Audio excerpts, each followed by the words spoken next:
I thought this movie was pretty good. Everyone in the cast delivers a strong performance, especially Glenn Powell as Ben Richards. I feel like he embodies the character so well, even if he may not be 100% accurate to the book. This is an Edgar Wright movie, so as usual, this movie is definitely sprinkled with tons of comedy, which I felt like landed most of the time. However, this is obviously going to vary by person.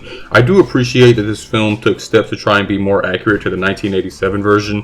However, I have to warn fans of the book that this movie is by no means book accurate. The movie does take a ton of liberties throughout, and I found a ton of them to be essentially downgrades. I personally found the action in this film to be just fine. I wish they would have focused more on the claustrophobic element that made me appreciate the book so much. There is one section in particular where the hunters are tightening down on Richards, and the atmosphere was spot on. In terms of visuals and artistic quality, this film did an outstanding job for me. It perfectly carried over the futuristic dystopian world building that the book was trying to get across.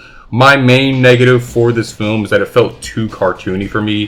While I did think the comedy landed most of the time, the movie presents a ton of things that I felt were just silly for the sake of being silly. The book absolutely had bits and pieces of satire, but it's mainly a depressing, cramped, hide-and-seek tale. This movie felt all over the place when it comes to its plot, which made watching the movie less entertaining at parts. This felt especially true for the ending, and while I can appreciate its message about AI and what we know or don't know to be real, it presented an extremely underwhelming conclusion that left me dissatisfied. Overall, I did enjoy this movie more than I didn't. This is definitely one of Edgar Wright's more weaker projects, but the movie kept me relatively entertained throughout, even if I expected a little more. 6.5 out of 10.